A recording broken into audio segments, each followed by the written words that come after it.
मित्रांनो, आजचा 31 मे जागतिक तंबाखू विरहित दिवस पाळण्यात येतो. खेड्यापाड्यात बिडीची तर शहरात सिगारेटची व्यसनाधीनता दिसून येते. मागील 10 वर्षात महाविद्यालयीन मुला-मुलीमध्ये सिगारेट ओढण्याचे प्रमाण वाढतच आहे. ह्यानंतर सुपारी व तंबाखूचे मिश्रण म्हणजे खर्हा, पानमसाला व तंबाखूचे मिश्रण असणाऱ्या पुड्या किंवा फक्त सुपारी खाणेही शरीरास हानिकारक आहे. दातांच्या किंवा हिरड्यांच्या आजारासाठी काही लोक तंबाखूची पावडर म्हणजे नस वापरतात. काही चिलममध्ये वापरण्यात येणारा तंबाखू जाळून वापरतात, ज्याला गुळ म्हणतात. तसेच गुळ मिश्रित तंबाखूचा लगदा, गुळाखू वापरतात. तंबाखूने दात स्वच्छ करणारे अर्धा ते पाऊण तास पर्यंत ह्याचा वापर करतात, जे संपूर्ण शरीरास हानिकारक आहे व यामुळे सुटणारी लत, सवय लागते. आजच्या झमगत्या जगात हुक्का पार्लर वाढलेले आहे, ज्यामध्ये सुगंधित तंबाखू वापरली जाते. शासनाने जरी यावर निर्बंध लावलेले आहेत तरी चोरी छिप्या मार्गाने चालू असतात. सर्वदूर महाराष्ट्रात तंबाखूची सवय म्हणजे तंबाखू चुन्याची गोळी ओठात ठेवणे, सुपारी मिश्रित तंबाखू, खर्हा किंवा मावा, प्रामुख्याने शेतमजूर, कारखान्यातील मजूर, घरकाम करणाऱ्या व इतर व्यवसायात काम करणाऱ्या स्त्रिया, ड्रायव्हर यांच्यामध्ये आढळून येते. तर उंचे लोक उंची पसंद समजणारे पानमसाला मिश्रित तंबाखूच्या पुड्या खातात. ज्यांना खर्हा किंवा माव्याची सवय लागते ते सांगतात. कामात एकाग्रता वाढते व तरतरीत वाटते. रात्रपाळीत काम करणारे व ड्रायव्हर म्हणतात झोप येत नाही. काहींचे म्हणणे असते पोट साफ होते.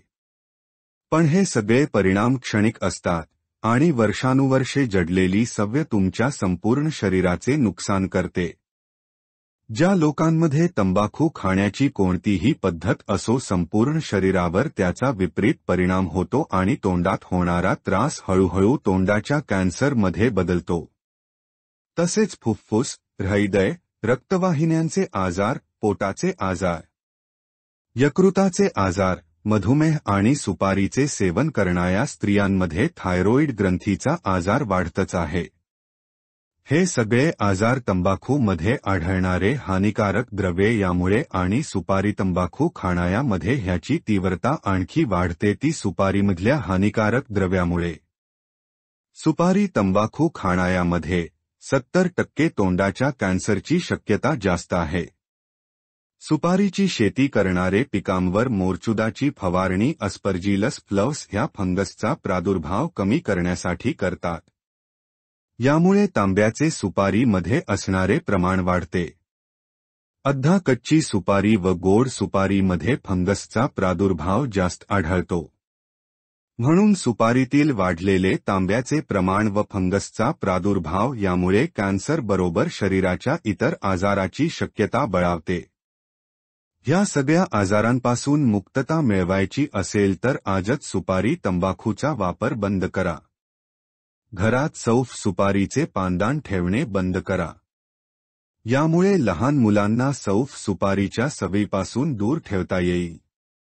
कारण सौफ सुपारीच्या सवयीने यकृत तर कमजोर होतेच आणि ह्या मुलांना वयाच्या 18 नंतर खर्हा, मावा किंवा पानमसाला तंबाखू बरोबर खायची सवय लवकर जडते. तर सुरुवात आपल्या कुटुंबांपासून करा व कुटुंबाला सौफ, सुपारी, तंबाखूपासून मुक्त करा. असे केल्यानेच आपण येणाऱ्या पिढीला ह्या सवयीपासून परावृत्त करू शकतो.